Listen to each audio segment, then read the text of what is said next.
When John Singleton passed away in 2019, his Los Angeles home, a spacious, modern property nestled in an upscale neighborhood, quietly went on the market.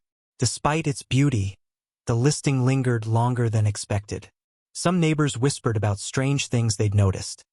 Lights flickering in rooms long after the electricity had been shut off, faint music drifting from the property late at night, as though a private screening were still playing in the home theater. Eventually, the house was purchased by a young couple, Marcus and Alana. They were drawn to its legacy as much as its luxury. The wide glass windows, the private office filled with built-in shelves, the editing suite in the basement all still carried Singleton's imprint. They felt proud to live where such an influential filmmaker once dreamed up his stories. But soon their admiration turned uneasy. At night, Alana would wake to the faint click of a film reel, even though the projector had been removed before they moved in. Marcus often came home to find the doors unlocked, though he swore he had set the alarm. One evening, while unpacking boxes in the office, Alana found a script draft on yellowing paper pages that should have been cleared out years ago. The title was smudged, but she swore she saw Singleton's name written in the margin, as though he had just stepped away from the desk. The most unsettling moment came when they invited friends over for dinner. As laughter filled the dining room, the house's sound system turned on by itself. Tupac's voice filled the space, an old track from Poetic Justice. The playlist wasn't on their devices, nor was it part of any streaming account they owned. Their guests left early, shaken. Marcus and Alana tried to dismiss these things as quirks of an old system, or remnants of Singleton's life still echoing through the property. But the feeling persisted that someone was still in the house, watching. The rooms carried a presence, not hostile, but heavy, almost as if John Singleton had never fully left. The first weeks in the house had felt like a dream to Marcus and Alana. The clean lines of the architecture, the wide terraces overlooking Los Angeles, the way the glass walls blurred the separation between inside and outside, it all seemed like a reward for the years they had spent living in smaller apartments, saving every dollar, working 2 jobs apiece to reach this moment. But as they settled in, the dreamlike quality began to shift. The house no longer felt like it belonged to them. At night, the silence inside was not the silence of peace, but the silence of expectation. Marcus often compared it to the hush before the opening credits in a movie theater, the darkness just before the first frame. He would lie in bed and feel that the house itself was waiting for something to begin. Alana, more sensitive to these impressions, tried not to let her unease spill over into conversation. She had grown up in a family where superstition ran quietly under the surface. Her grandmother always spoke of homes holding on to the people who once loved them. She hadn't thought much of it until now. One evening, while Marcus was working late, Alana found herself wandering into the basement. It had been designed as a creative space, with soundproofing along the walls and a small adjoining projection room. She had avoided it until then. Something about it felt too private, too much like stepping into the remnants of another man's mind. Yet curiosity drew her down the carpeted stairs. The smell struck her first, something faintly metallic, like film reels stored too long in a damp room. The projection booth was empty, stripped before the sale, but she noticed a faint outline on the wall where a poster had once hung. When she leaned closer, she could just make out adhesive residue spelling out words, "Boyz and the Hood." Her hand trembled slightly as she traced the outline. She told herself it was silly, but she could almost feel the weight of the years, the ambition that had filled this room. For a brief moment, she thought she heard the rustle of film spooling, though the air vents were silent. She left the basement quickly, shutting the door behind her, but the faint odor clung to her clothes, following her up the stairs. Marcus had his own experiences, though he shared them reluctantly. One night, returning home past midnight, he parked in the driveway and saw that the office light upstairs was on. He assumed Alana had fallen asleep at her desk, but when he entered the house, the room was empty. The chair had been pulled back from the desk, as though someone had just risen.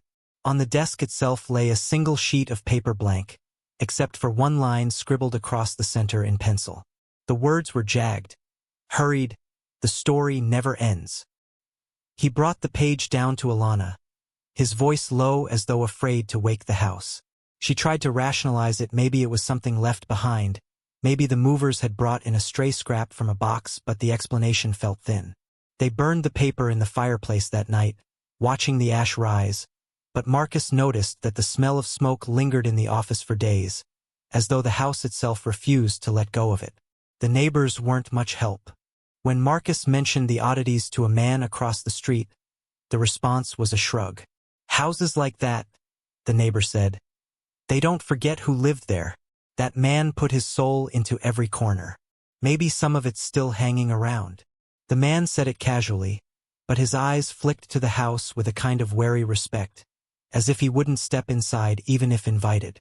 As summer deepened, the house seemed to grow restless. The sound system would hum softly at odd hours, even when unplugged. Doors Marcus swore he had locked would be ajar in the morning. Alana began waking at precisely 3:15 a.m. every night, her heart racing, though she could never recall what dream had jolted her awake. The couple grew more withdrawn, moving carefully around the house, like guests in a museum who feared touching the exhibits. And then came the night when Alana walked into the kitchen and found every cabinet door hanging open, though she had closed them only hours before. On the counter lay an old VHS tape, unmarked, though they didn't even own a player.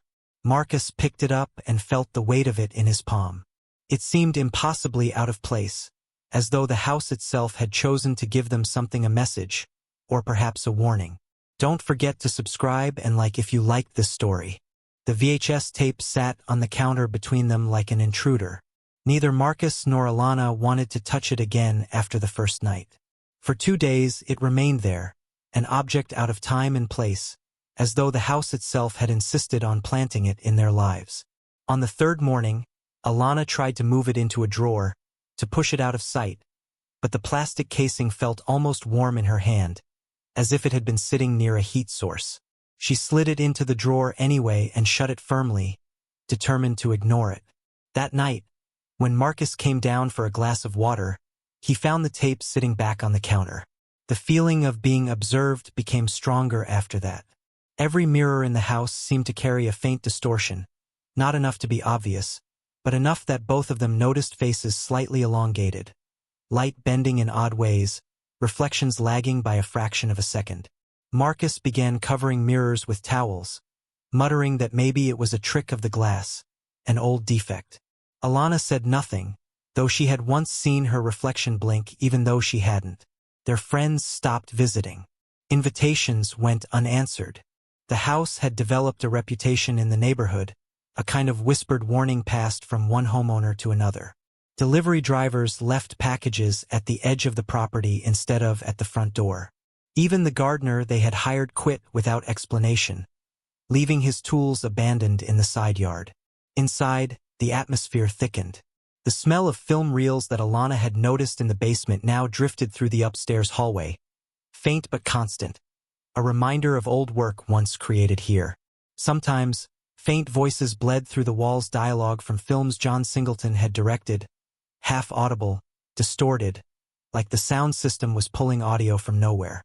Marcus recognized a line from Boyz and the Hood one night while brushing his teeth. The words echoed softly through the air vent, spoken by no device he could find. It was Alana who finally suggested they play the tape. "It wants us to," she said one night, her voice quiet, resigned. "It doesn't matter if we hide it. The house will keep putting it back. Maybe if we watch it, it will stop." Marcus hesitated, but he knew she was right. He drove across town the next day to buy an old VHS player from a pawn shop. That evening, with the curtains drawn and the lights dimmed, they slid the tape into the machine. The screen flickered to life, static first, then the dim outline of a room, the very room they were sitting in. The footage was shaky, handheld, the perspective low to the ground. The camera moved slowly, deliberately, across the living room, panning over the same shelves, the same furniture. Then it paused on the window, the glass reflecting back the camera's own distorted shape. Marcus felt his stomach drop. The tape wasn't old footage. It was now. The camera was recording inside the house, but neither of them had ever filmed it. Alana clutched his arm so tightly that her nails dug into his skin. "Pause it," she whispered, though her voice cracked. He froze the image, but the screen didn't freeze. The figure behind the camera tilted its head, as if noticing them watching. The image wavered, static crawling up the frame, then the screen went black. The machine clicked as though the tape had ended. When Marcus ejected it, the cassette was empty, its reels blank, the tape inside unwound and loose. Yet the TV still showed their living room, as if the feed continued live. The couch, the rug, even the two of them sitting frozen with terror. Then, for one impossible moment, another figure appeared on the screen. A man, seated casually in the armchair near the window, head bowed as though in thought. His features were blurred, indistinct, but the outline carried an unmistakable presence. The screen cut to static before either of them could speak. Afterward, Marcus tried to convince himself it was a malfunction, some leftover signal interference. But every time he walked past that armchair, he felt the air turn heavier, as though someone unseen still occupied the space. Alana avoided the living room entirely, choosing instead to spend her evenings in the bedroom with the door closed, the television playing softly just to fill the silence. Still, the sense of being part of something unfinished persisted. The house wasn't hostile, not yet, but it was insistent. It wanted them to pay attention, to recognize that its story had not concluded. And in the quiet hours, when the city outside lay hushed, both Marcus and Alana began to wonder if they were truly the owners of this house or merely its next caretakers, pulled unwillingly into a narrative that refused to end. Marcus stopped sleeping in the bedroom after the incident with the tape. No matter how many blankets Alana pulled over herself, or how loud she left the television running, he couldn't escape the feeling that the house was awake at night, breathing with them, watching them. He moved to the downstairs office, telling her it was only temporary, that he just needed some space to work late into the night. In truth, he didn't want to sleep so close to that living room, so close to that armchair where the blurred figure had appeared. The office was smaller, more enclosed, lined with shelves where Singleton had once kept books and scripts. The couple had tried to replace the empty space with their own decorations, but Marcus felt that the room resisted change. His framed certificates and photos seemed out of place, as though the walls themselves rejected them. When he turned off the lights, he often caught himself glancing back at the desk, convinced he would find another sheet of paper waiting for him with those same hurried words, "The story never ends." Alana, meanwhile, began keeping a journal. She wrote about the unease in the house, about her dreams, which had grown increasingly vivid. In them, she often found herself walking down long hallways filled with projectors, each one casting blurred images on the walls. She would hear John Singleton's films playing, though the voices were never clear. Sometimes, she wrote, the halls led her back to the house itself, but not as it was now, rather a version of it that was always under construction, rooms shifting, walls incomplete, staircases leading nowhere. She would wake sweating, clutching her pen, and immediately write it all down, as though recording the dream was the only way to keep the house from owning it. Their relationship strained under the constant tension. Friends no longer visited. Family made excuses not to stop by. When Marcus invited a coworker over to watch a game, the man lasted 15 minutes before asking to leave. He couldn't explain why, only muttered something about the energy inside. The house, once a symbol of success, had become a silent wedge between Marcus and Alana, isolating them from the world outside. The technology in the home began failing in strange ways. The smart thermostat adjusted itself to freezing cold at night, no matter how many times Marcus reset it. The lights flickered when Alana walked down the hall alone but held steady when Marcus was near. Worst of all, their phones began recording on their own. They would open the gallery to find short clips of the house footage from angles neither of them had taken. One video showed Alana sleeping, viewed from the corner of the bedroom. Another captured Marcus sitting in the office, his back turned, while a shadow crossed the wall behind him. The VHS tape remained in the drawer, its reels unwound and useless. Yet every so often they would hear the faint whir of something mechanical spinning in the house, like a tape rewinding in the dark. Came mostly at night, always when they were trying hardest to pretend they hadn't noticed. Neighbors whispered more openly now. Alana overheard two women talking as she collected the mail. One said that Singleton had spent his final years working obsessively at the house, sketching out projects he never had the chance to complete. The other claimed she had once seen lights on in every room, as if the house itself had been awake. Neither woman noticed Alana listening, but their voices carried a kind of fear. She recognized the fear of something unfinished that refuses to rest. The armchair in the living room became the center of their dread. Neither sat in it, but both avoided meeting its shadow in the evening light. On more than one occasion, Marcus would come downstairs in the morning and find it angled slightly differently, facing not toward the window but toward the television, as though someone had been watching late-night broadcasts. Alana swore she once heard the creak of it shifting while she sat alone at the kitchen table, though when she turned, the chair was still. By September, the weight of the house pressed on every part of their lives. Their laughter, once so easy, had become rare. Meals went cold on the table as they listened for sounds in the walls. They spoke less, not out of anger, but because silence felt safer, less likely to stir whatever presence lingered with them. Still, both of them resisted the idea of leaving. It wasn't just pride, it was the strange sense that leaving would not free them. The house had chosen them, and walking away might only carry the presence elsewhere, tethered to them instead of its walls. And so they stayed, night after night, living with the shadows, waiting for the next message the house would deliver. For they knew, in their bones, that it wasn't finished with them. Marcus and Alana began to mark time not in days, but in incidents. A week was measured by how many nights the cabinets opened on their own, how many times the thermostat reset to freezing, how many unexplained recordings appeared in their phones. They were tired, hollow-eyed, yet stubborn. Neither wanted to admit the other was right, that the house wasn't theirs to tame, that it never had been. The breaking point came one night in late autumn. Rain lashed the windows, and the city outside blurred into streaks of water. They had retreated upstairs early, Marcus in the office and Alana in the bedroom, trying to live separate lives under the same roof. Sometime after midnight, a low hum began to pulse through the walls, steady and rhythmic, like the rolling of film through a projector. Alana sat upright in bed. It wasn't just sound, it was vibration, faint at first, then stronger, rattling the headboard against the wall.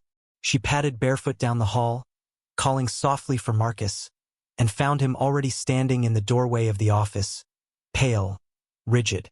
He didn't need to say anything. They both heard it. The sound was coming from the basement.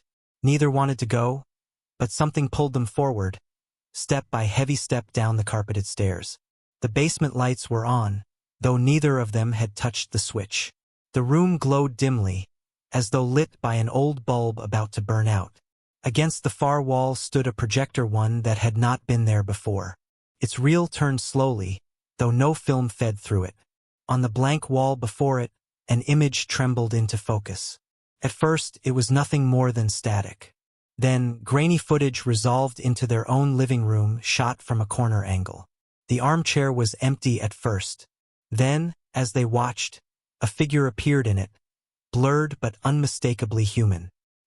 He leaned forward, resting his elbows on his knees, head bowed as though lost in thought. When he lifted his face, Marcus felt his chest tighten. It wasn't sharp or clear, but the presence was undeniable. John Singleton. The image held for a long, unbearable moment before shifting. Now the projection showed the house under construction, its wooden frame exposed, workers moving about. Then another cut to the premiere of Boyz and the Hood, flashes of cameras, Singleton young, alive, smiling. Then another to the editing room, reels scattered, his hand scribbling notes. The images cascaded one after another, fragments of a life, as though the house itself was replaying the pieces it had absorbed. And then the footage changed again. This time it showed Marcus and Alana. They stood exactly as they were now in the basement watching. Only in the projection, they were seated side by side in the armchair, their faces pale, eyes blank. The reel stuttered, froze, then burned out, the light flaring white before the image dissolved into smoke. The projector went silent. The room went dark. For a long while, neither of them moved. Finally, Marcus whispered, "It's not about us." His voice shook, but there was clarity in it. The house, it's holding on to him. It's not finished. Alana nodded, tears slipping down her face. She understood. The house wasn't cursed, not in the way people whispered. It was haunted by a legacy too heavy to fade. Singleton's dreams, his unfinished work, his relentless drive, it had soaked into the walls, the wires, the air itself. The house was less a home than a vault, keeping him alive in fragments. They packed quietly over the next week. No arguments, no second-guessing. Just the dull acceptance that the house would never truly be theirs. On their final night, Marcus walked through the living room one last time. The armchair sat in its usual place, angled toward the window.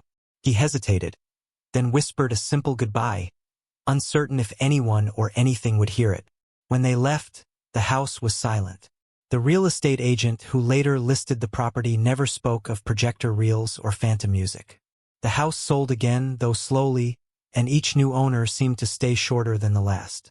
Neighbors still talk about it, though never directly. They say sometimes, late at night, the glow of a projector flickers against the basement windows, even when the house is empty. They say the armchair shifts slightly on its own, facing different directions. And they say that if you walk too close to the glass walls at night, you might hear the faint whir of film, as though a story is still being told inside, long after the man who made it has gone. Because in that house, the story truly never ends. Don't forget to subscribe and like if you liked this story.